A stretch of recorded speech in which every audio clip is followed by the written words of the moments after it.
Hello students, मेरा नाम है जमील अख्तर। मैं आपको आईसीएसई क्लास 10 फिजिक्स पढ़ाने आया हूँ और मेरा ये वीडियो फर्स्ट वीडियो है मेरा यूट्यूब चैनल के लिए। मुझे सपोर्ट कीजिएगा। अगर कोई भी गलती होगी तो थोड़ा माफ़ कर दीजिएगा। तो हम लोग फोर्स से स्टार्ट करेंगे, ठीक है। फोर्स फोर्स में आज हम लोग पढ़ेंगे फोर्स होता क्या है, फोर्स होता क्या है। दूसरा, मोशन के बारे में पढ़ेंगे, मतलब ट्रांसलेशन ट्रांसलेशन मोशन और रोटेशनल मोशन रोटेशनल मोशन के बारे में पढ़ेंगे। तीसरा, मूवमेंट ऑफ फोर्स के बारे में पढ़ेंगे, मूवमेंट ऑफ फोर्स के बारे में पढ़ेंगे। चौथा, उनके यूनिट्स के बारे में पढ़ेंगे, के यूनिट्स के बारे में पढ़ेंगे। आज हम लोग ये चार चीजें कवर करने वाले हैं। पहला है हमारा फोर्स। सबसे पहला है फोर्स। हम लोग लोअर क्लासेस में जानते थे कि फोर्स होता है पुश और पुल। एक बॉडी को पुश करो या पुल करो, एक बॉडी को पुश करो या पुल करो, उसको हम लोग फोर्स बोलते थे। 9th क्लास में आप लोगों ने पढ़ा होगा कि न्यूटन साहब ने न्यूटन के सेकंड लॉ में हमको एक फॉर्मूला मिला था, F equal to del P upon del T. ये क्या है? Rate of change of movement. ये क्या है? Rate of change of movement, ठीक है। बोल सकते हैं linear movement, rate of change of linear movement, क्योंकि ये बॉडी जब स्ट्रेट पाथ में जाता है तब हम लोग ये बात करते हैं, ठीक है। और उन्होंने और एक बात बताया था, ये जो मूवमेंट होता है ना P, उसका फॉर्मूला होता है mv, मास इनटू वेलोसिटी। अगर कोई भी बॉडी मोशन में है, अगर कोई भी बॉडी मोशन में है तो इसके पास कुछ मास होता है, इसके पास कुछ मास होगा और इसके पास कुछ वेलोसिटी होगा, तब हम लोग यहाँ से मोमेंटम कैलकुलेट कर सकते हैं। P equal to m v से हम लोग कैलकुलेट कर सकते हैं। अब ये फॉर्मूला जब हम लोग डेल P में डालेंगे तो हमको क्या मिलेगा? Del F equal to del m v by del T. और ये डेल क्या होता है? चेंज होता है। डेल का सिंबल किस लिए यूज होता है? जहां पर चेंजेस आते हैं वहां पर डेल का सिंबल यूज होता है। अभी ये तो एक फॉर्मूला आया। अभी यहां से दो बातें आती है। पहली बात, जब मास कांस्टेंट होता है, तब हमारा फोर्स का फॉर्मूला हो जाता है मास कांस्टेंट है, मतलब इस फॉर्मूले से मास बाहर आ जाएगा, वेलोसिटी चेंज होता रहेगा पर मास कांस्टेंट रहेगा, मतलब मास डेल के बाहर आ जाएगा और डेल के अंदर कौन जाएगा? v रहेगा। तो मास बाहर आ गया डेल के अंदर कौन रहा? v by del T. अब change in velocity upon time, ये change in velocity upon time जो होता है वो होता है हमारा एक्सेलरेशन। तो फोर्स जो हो गया मास इनटू एक्सेलरेशन हो गया। कब? जब हमारा मास कांस्टेंट हो। जब मास कांस्टेंट होता है तब फॉर्मूला क्या होता है? Force into acceleration, force is equal to mass into acceleration. अभी जब मास कांस्टेंट ना हो, जब मास कांस्टेंट ना हो, जब मास कांस्टेंट नहीं होता है तब हमारे पास एक फॉर्मूला डिराइव होता है, एक्चुअली यहाँ पर डेरिवेटिव यूज होता है, हम डेरिवेटिव की जगह में अभी डेल यूज करते हैं। अब तुम लोग जब 11th-12th में जाओगे तब समझोगे डेरिवेटिव क्या होता है। उस जगह में अभी हम लोग डेल यूज करते हैं। तो मैं डायरेक्ट फॉर्मूला लिख रहा हूँ, m is equal to del V by del T is equal to v is equal to del m by del T. अब ये m is equal to del V by del T, ये तो हमने पढ़ा अभी, ये m में होता है, प्लस ये कुछ नया क्वांटिटी है, ये कुछ नया है, v is equal to del m by del T, ये कुछ नया क्वांटिटी है। और इस नए क्वांटिटी का नाम है थ्रस्ट फोर्स। इस नया क्वांटिटी का नाम क्या है? Thrust force.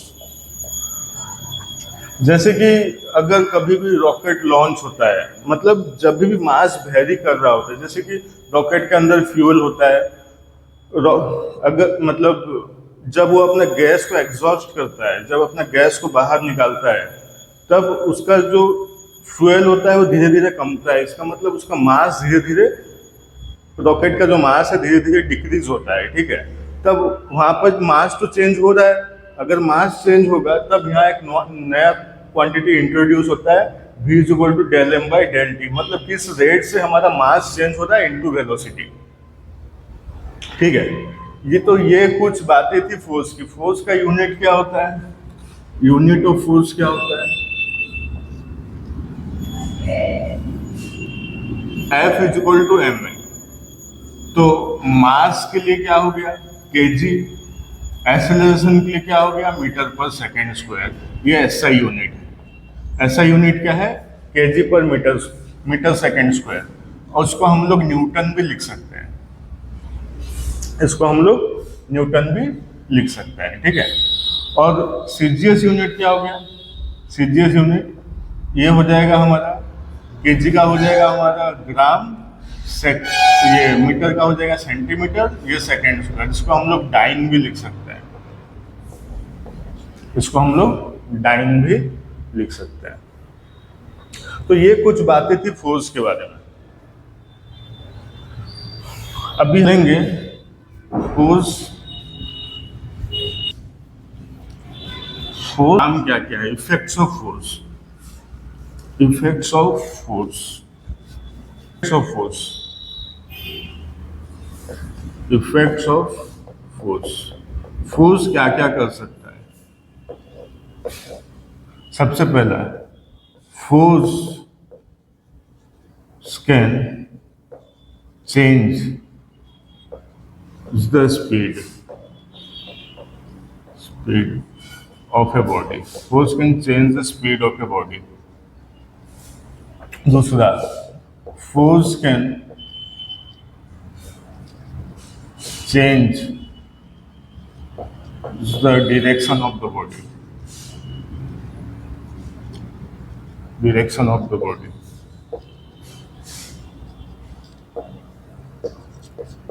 Force can change shape of the body. Shape of the body.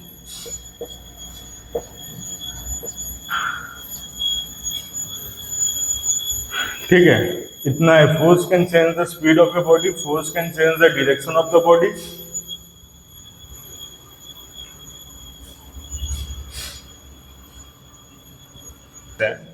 force can move a rest body or stop a rest body. Stop a rest body. तो क्या क्या हमने लिखा?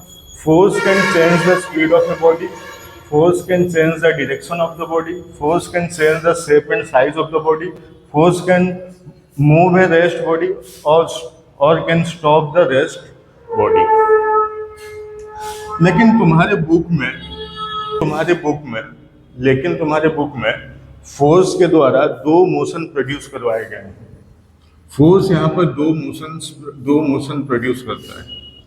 सबसे पहला है ट्रांसलेशन मोशन। ट्रांसलेशन मोशन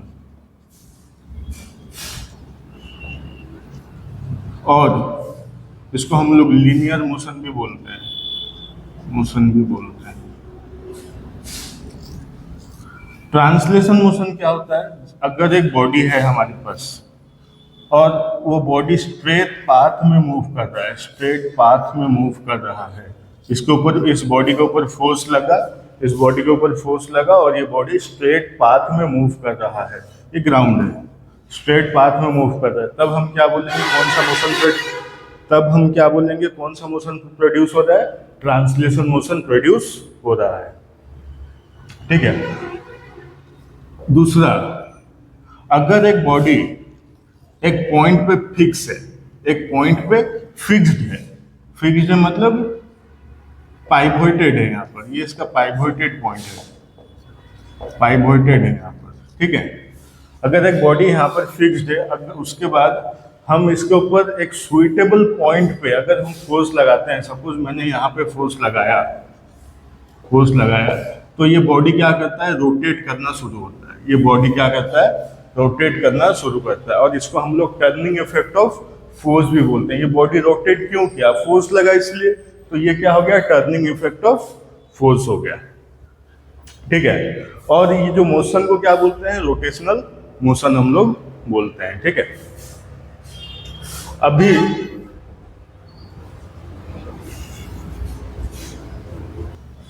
है हमारे पास, अभी हम लोग पढ़ने वाले हैं, बहुत ज़्यादा इंपॉर्टेंट है न्यूमेरिकल के मतलब नज़रिए से, बहुत ज़्यादा इंपॉर्टेंट है। Moment of force, moment of force और टॉर्क, मोमेंट ऑफ फोर्स और टॉर्क। मोमेंट ऑफ फोर्स का फॉर्मूला होता है, मोमेंट ऑफ फोर्स का फॉर्मूला होता है force into perpendicular distance, force into perpendicular distance. इस तुम्हारे बुक में ये सिंबल यूज नहीं किया गया है, मैं बार बार मोमेंट ऑफ फोर्स नहीं लिखूंगा, मैं लिखूंगा क्या? टाउ। अगर मैं टाउ लिखूं, तुम लोग क्या समझोगे? Moment of force. अगर मैं जहां टाउ लिखूंगा, तुम लोग समझोगे क्या? मोमेंट ऑफ फोर्स लिख रहा हूं मैं। तो टाउ क्या हो गया? F into perpendicular distance. ठीक है। सपोज, और ये जो डिस्टेंस है, ये जो परपेंडिकुलर डिस्टेंस है, किसके किसके बीच में है? Line of action of force and axis of rotation, and axis of rotation. अभी समझाता हूं ये डिस्टेंस किसके बीच में होता है। सपोज एक बॉडी है, मैं एक रैंडम बॉडी ले रहा हूं, सपोज ये एक रैंडम बॉडी है, मतलब कोई भी एक रिजिड बॉडी है, ये है उसका पिवोट पॉइंट, पाइवोट पॉइंट है ये इसका, और यहां से एक्सिस ऑफ रोटेशन पास कर रहा है, यहां से एक्सिस ऑफ रोटेशन पास कर रहा है। ठीक है। ये है हमारा axis of rotation, axis of rotation है ये हमारा। ठीक है। और मैंने यहां पर एक फोर्स लगाया, ऐसे फोर्स, और ये फोर्स का लाइन ऑफ एक्शन किधर है? इस फोर्स का लाइन ऑफ एक्शन किधर है? ऊपर की तरफ है, तो ये लाइन, तो ये लाइन। तो अगर मुझे टॉर्क कैलकुलेट करना है, तो मेरे पास फोर्स है, मेरे पास फोर्स है, और क्या चाहिए? परपेंडिकुलर डिस्टेंस चाहिए। परपेंडिकुलर डिस्टेंस मतलब कौन सा डिस्टेंस? मैं दो डिस्टेंस बना रहा हूं, और मैं, आप लोग खुद बताना कौन सा डिस्टेंस लेना चाहिए मेरे को। सपोज पहला डिस्टेंस है ये, पहला डिस्टेंस है ये d1, दूसरा डिस्टेंस है ये d2।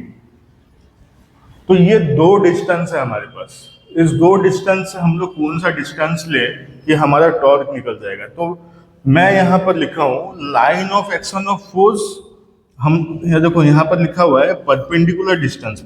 सबसे पहली बात तो हम लोग को परपेंडिकुलर डिस्टेंस लेना है, दूसरा क्या लेना है? Line of action of force, distance between line of action of force and axis of rotation. तो सबसे पहले देखना है परपेंडिकुलर डिस्टेंस, देखो ये लाइन ऑफ एक्शन ऑफ, ये एक्सिस ऑफ रोटेशन है, ये line of action of force है। मैं लिख देता हूं यहां पर line of action of force. तो इसके बीच का axis of rotation, line of action of force के बीच का डिस्टेंस लेना है।